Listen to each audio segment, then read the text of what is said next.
everybody, welcome to Spirit-Filled USA. We are in the bourbon basement in beautiful Morgantown, West Virginia. Justin, what are we getting into today? Well, today we've got Bardstown's newest releases, their Disco, number 13, along with their Ferrand Cognac finish. Let's get into them.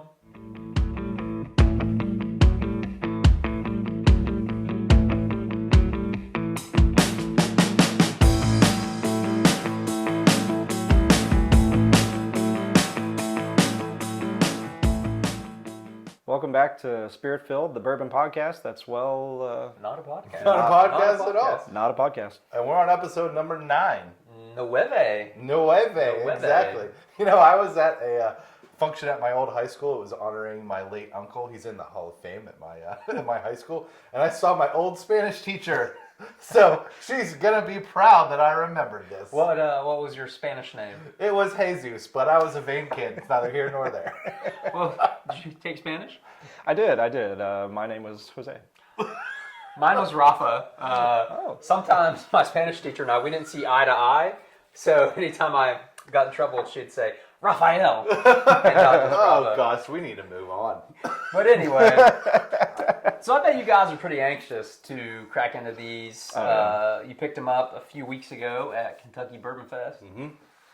Yeah, we got these in Kentucky. We bought these in the tasting room in Louisville. Yeah. Is actually where we got these. I'll intro the Disco because I love the Discovery series. Does Bardstown Bourbon Company like when we call it Disco, or do they prefer Discovery Let's series? probably just lean into it either I guess way. let us know. Everyone calls it Disco. I think that's why we're wearing our flowery shirts here. Yeah. We're ready for the Disco.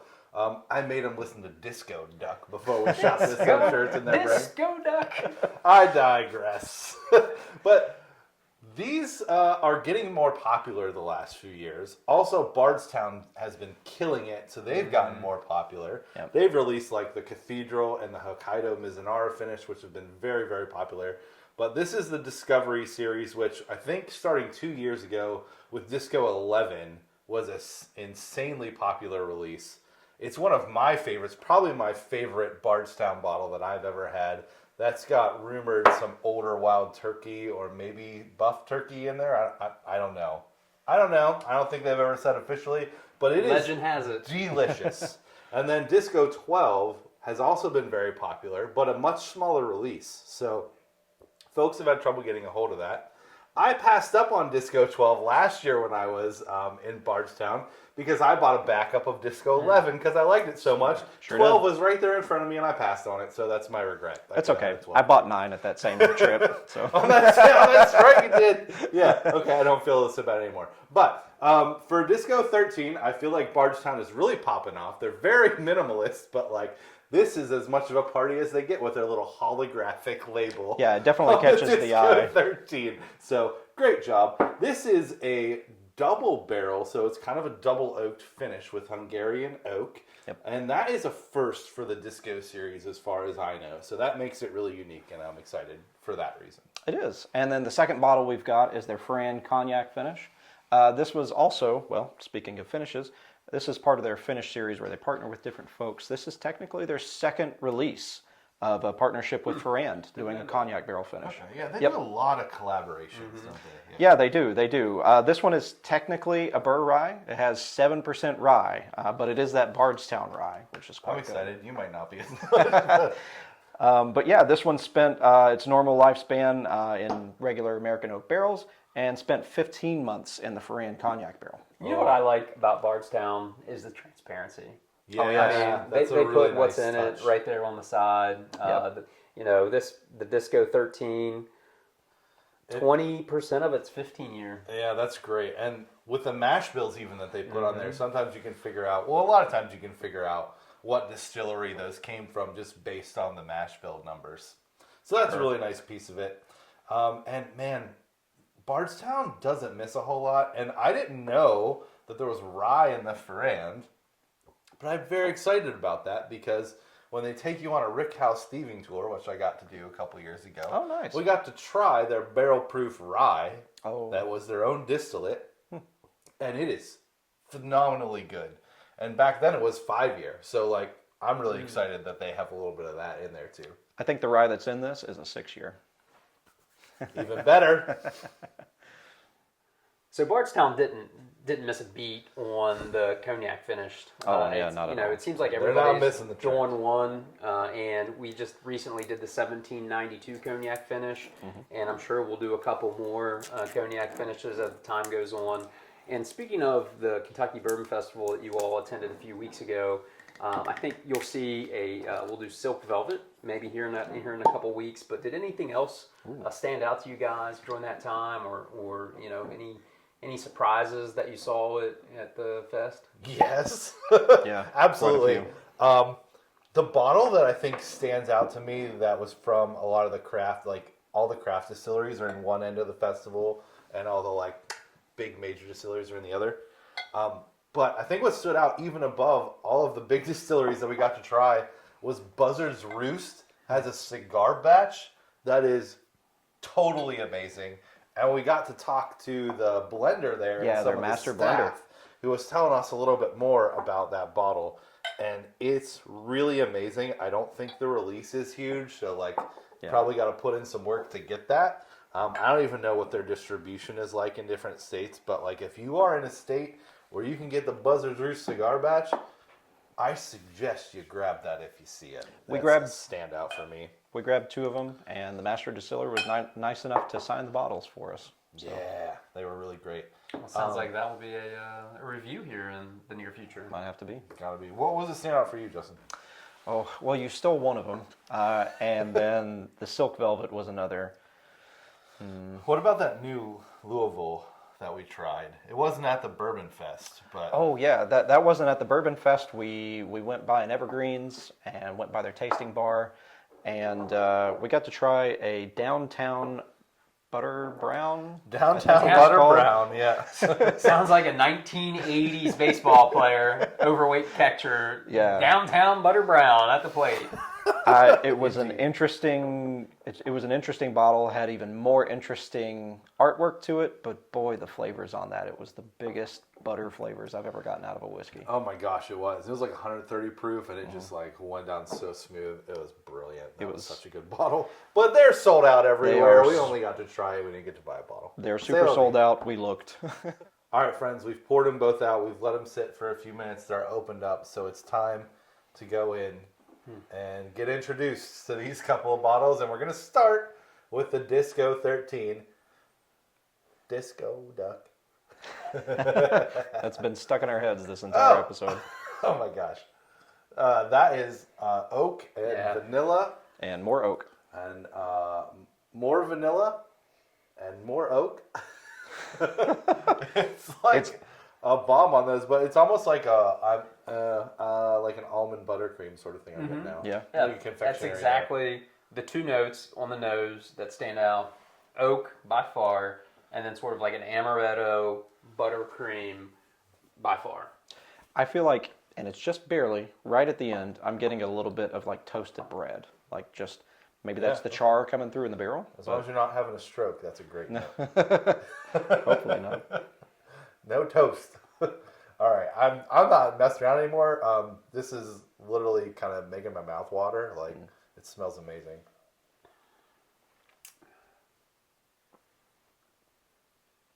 Whoa. Oh, Whoa. okay. That doesn't disappoint. At least that's my initial reaction. Yeah. The oak follows through from the oak. nose to the The palate. oak. Wow. And I still think that's sort of the undertone. For me, oak very present. So this is very weird, and I don't know if you guys are familiar with this gum, Okay. but it just hit me. Bring on the weird. Tea berry gum. I don't know what that is. I Tea-berry have gum. not had tea berry gum, I don't Tea-berry. think. There's just a touch of tea berry gum in there, but the oak is present. There's like a for me, it's a nondescript berry. For you, it's tea berry. Yeah, there's a little subtle bit of fruit and berry in there. But for me, like that confectionery note is big. A little bit almondy, but man, it's a ride.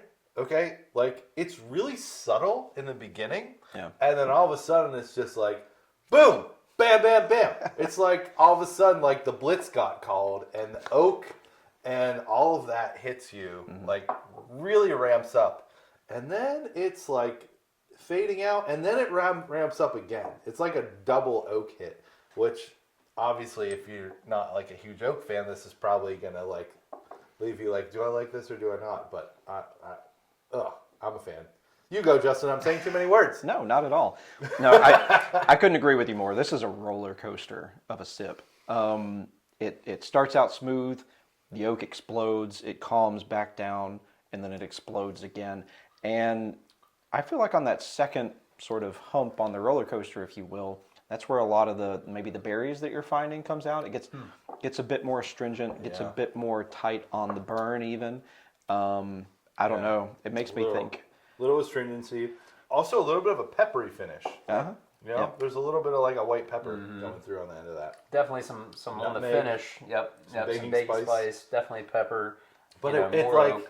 it like hangs out, and then it's like ta-da, like comes through on the end on the finish. It's really, really great. I don't get any of the almond that we got on the nose in the palate, do you? Yeah, maybe just like the faintest touch, but not a ton. Sure. All right, so we did the little dance. That was Disco 13. We're going to rank it, nose, palate, finish, and then we'll do overall. So, Zach, what do you think? Where do I want the to start nose. with this? I'm going to give it a 3.5 on the nose. I think, not to say that it's weak, but it's the weakest of all the elements, I think. It's still great, but there's just a couple of notes there. I think I'd agree with that. 3 to 3.5, probably leaning more towards 3.5 on the nose. It's good, it's solid, but yeah, it's definitely not the best part of this whiskey. It's a 3 for me. You know, on the nose, I feel like there's two distinct components, sort of the oak and then like a buttercream frosting with the almond. Yeah. Yeah. And good. so on the palate, this is where the ride might get a little. Yeah, I'm wild. trying to figure out where I'm going to categorize like the crazy nature of this. I'm going to land at a 4 on the palate, and I'm going to save some of the other elements to the finish because I think the finish is super strong on this, and I'm going to leave some space for it to go up. It's a 4 for me. It's got good layers. It's got really good flavors, but it doesn't have like the craziest variety. So I'm going to land at a 4.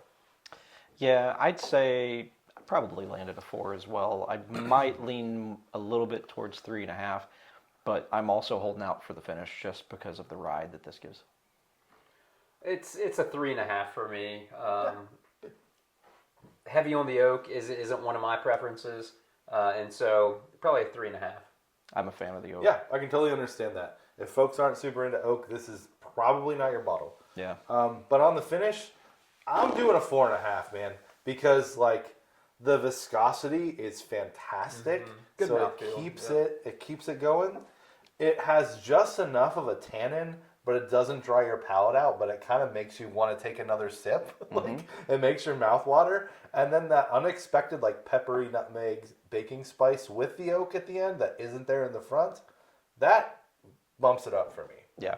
I think I'm in full agreement with you, Zach. This is a 4.5 on the finish. This is a bit of a ride. That viscosity's there. This has great legs as well. But just, man, it's such a ride. It's such a roller coaster through the finish on this one. What do you think? I'm going to rain on the parade here. That's fine. You're the outlier. That's why we're here. Yep. So, you know, for me, it was just the oak overpowered That's fair. on the finish. Yep. It was sort of oak and pepper, and that's about what I got. So 3.5 on the finish for me. That's fair. That's still a respectable ranking. And so overall, I wasn't a math major. In fact, it took me a couple times to get through managerial accounting. And so we have, what do you say? What do I say? Okay. I'm going to go for a 4. If there's a such thing as like a soft 4, I'm going to go with that. Only because, well, it's a little bit less expensive than the other disco releases, but still, it's $140, 150, 160 out the door. So like I'm factoring in value. I'm gonna keep it at a 4. If it was any higher, I'd probably bump it down a little bit. It's great and fantastic for what it is, but like there's some better bottles out there. Yeah, that's a fair point. I think, however, that the cost of this versus the cost of some of the other limited releases from other brands, it's kind of competitive when you look at it that way. Mm-hmm. So I'm going to give it a not soft 4, a solid 4. Solid 4. Okay. Good deal. So I will, putting viscosity and price, 3.5. Okay. Okay. Yeah. So we're all right in the same Yeah. ballpark there. Pretty close. It's a very good, very unique bottle. Agreed. And if you're at all into the oaky profiles, into double oaks, it's well worth it, I think, to get a bottle. Yeah. Yeah. A bottle. The Hungarian oak brings that extra layer of spice, but it's not overpowering. It's pretty balancing. But like, again, the ride that this gives is really unique. Well, we're going to go ahead and get started with the Bardstown Ferrand finish here, their cognac finish. This is, once again, their second release of this. I never had the first. Did you guys? Nope, I didn't even know that was a thing. Yeah. I didn't even know it existed. Yeah, I've heard of Ferrand. I also haven't had their cognac before, but I do enjoy cognac. And you guys mentioned that Bardstown keeps their labels pretty plain. But what I do like about Bardstown is, especially on their collabs, they do sort of like that etching, screen print, whatever you want to call it on the back. Yeah, the logo is pretty super cool for yeah. Ferrand too. Yeah, it's really cool how that kind of shows through looking at it from the front. But yeah, it definitely has the Ferrand logo here. Yeah, the big F. Oh. It better be With a good. horse. Okay. Okay. Yeah. I'm not like maybe. Gosh, I'm not gonna say it smells like cognac because it's like my brain wants to find it. Sure. They planted the seed. I feel like it's only 7% rye. I feel like it smells like a rye. I gotta just try this. It's a more delicate nose than the Disco 13 for sure. By far. It's totally different. Yeah, nowhere near the amount of It's oak. completely different. And you know what? Maybe looking back, we might have done this a disservice by doing the Disco 13 immediately. It's so before. punchy. Sure. Yeah. Right. But, And this is time not. will tell. It's the opposite. There's more ethanol on the nose to this. There's only like one proof point difference. Yeah, But like, they're right at each other. I think it's Yeah. 110 and 111 and some change. yeah. I'm almost like a little bit indifferent about the nose, but.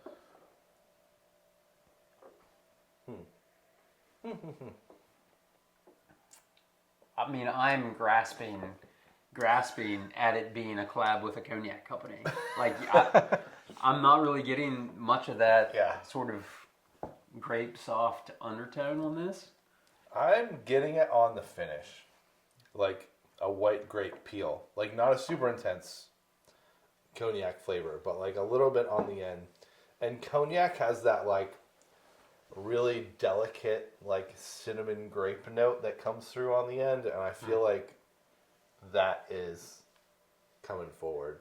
Yeah. The more I sip it, like the more it comes out. It's not a long finish. It's well, comparatively to what we just had, it's not a complex or a long finish. No, I'd agree with that. It's not as complex. It's not as long. The cognac's, it's there. It's not necessarily muted. It's just kind of sort of sitting in the background, if you will. Despite this being in a cognac barrel for 15 months, so a little over a year is a pretty decent amount of time. The grapes are still there. I kind of see what you mean with the peel. It feels, the more I drink it, this is going to sound so weird. The flavors are really delicate, but like the experience of drinking it is kind of thick. Sure. It has a good... It's a really odd combination. It is. That I like. It's just so different from the disco that we really just had. Yeah. It's a completely different planet. Yeah, no, I agree.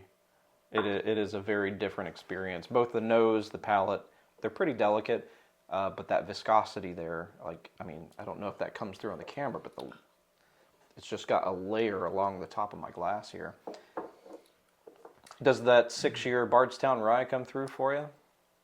I know you were looking forward to Yeah. that. It's only 7%. The rye impact is way disproportionate to what it is in that glass. It definitely is.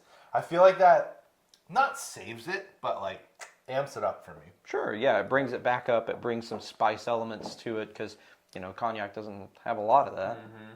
And Ryan's not a rye guy. I mean, if we haven't talked about that, for me, it's a little more prominent. Even though it's only 7% rye, it stands out a little bit more for me. Yeah. And so maybe that's sort of what's taking away from sort of the cognac, sort of the grape finish for me. All right, we got to tag them and bag them. So let's do our ranking. Nose, palate. You didn't see that coming, did you? Right? Nose, palate, finish, overall. Let's do it. Get after it. All right, so 1 of 5. 1 of 5 communion wafers. And on the nose, I'd say, for me, there wasn't much there. 3 for me. Okay. Yeah, I think for the same reason. Like, I enjoy what's there, but there's not much. I'm going to go 2.5 on the nose, honestly. Yeah, I'm in that ballpark too. Yeah, it's 2.5. It's an average nose. It's an average nose. Yeah. So palate. Palate, maybe slightly above 3.5. Again, it wasn't very complex. If we were in a blind, for me, I don't even know if I would know that this would be a collab with a cognac company. So solid 3. Sure. It's a tough choice. I feel like I'm going to go with a 3 for the palate as well. I get a bit more of the grape than I think you're getting, but it is still it's not heavy in there. But I don't know that I've so far had a cognac finished bourbon that was. It's very delicate, but yeah, I'm going to stick with 3 on the palate. Okay. I'm going to give this a ranking based on my anticipation level. Okay. Because of my experience of drinking this so far. I'm going to give it a 4 on the palate. Whoa. Wow. I like it. Okay. I think the rye really is crucial for me. I really like their ryes. It's giving it's thick. It's got some really subtle and delicate kind of herbal and sweet, and the little touch of cognac on the back comes through. I agree, it's not huge, but I think it's gonna get better and better the longer it's open. It's one of those pours that I think air and oxidation is gonna be very kind to it. So in the back of my mind, this is the more I drink it, the more I get a Ric Flair piece on this So I'm gonna give it a 4. I know I went a long way on that, but I'm gonna give it a 4. It's growing on me. Yeah, for sure. So on the finish. Finish. 3. It's not there on the finish for me. It's all on the palate. Again, I think we might have done it a disservice by doing this go 13 immediately before. So I'm about a 3. Yeah. I want to go higher, a little higher on the finish for me. The rye spice that you're getting and more of the cognac, I'm getting that on the finish more than I am the palate. So it's interesting to see the differences between the 3 of us. So I'm going to say 3.5, maybe 4 on the finish. Nice. So that's going to be the Ferrand for us. What do we think overall? Man, I feel like we're landing in the 3.5 zone. Do you think? I'm comfortable seems with fair. 3.5. The elements are really all over the place with this. It is. It's interesting to see the sort of the extremes of the scale that we have on this one across the board. Yeah, it's not. It's an atypical cognac finish. I feel Sure. with the other ones that we've had, I'd be interested to see how many cognac finishes also incorporate the rye. Yeah. Sure. Yeah. We need to look into that a bit to see, maybe that rye is overpowering the cognac finish, at least for me, so it wouldn't stand out as much. It's crazy because it's 7% Yeah. of the bottle, but it really stands out. So I'd say a solid 3.5 and Okay. on the overall. And if you've tuned in before, 3.5 is probably at that. Buy it if you can find it. and maybe buy a backup bottle. Yeah, if you're a fan of that. Also, we're kind of suspecting that this is one that's going to open up more with time. Now that we've cracked the bottle, we've got some oxidization going. It's changing in the glass for us. Zach has really fallen in love with this one, I think. So. Yeah, like slowly but surely, it's really growing on me. You know, I think this is one. If you can find a pour to try it that's like been open at a bar for a little while, that's probably going to be your best bet if you want to, splurge the 140, 150 MSRP that you're probably going to find it for. Yeah. Fingers crossed. But I think at Bardstown, probably a good strategy. Both of these bottles ran the same price at Bardstown. Yeah. But yeah, hard to say what you might find it out in the wild. That's been the latest releases from Bardstown here. We've got the Disco 13 and their Ferrand Cognac finish. I feel like maybe the Disco 13 edges out the Ferrand for us. Yeah. A little bit. And with the uniqueness of the pour, but both really unique and really interesting. Agreed. Yep. And until we gather again, We'll be with you in spirit. cheers. Cheers.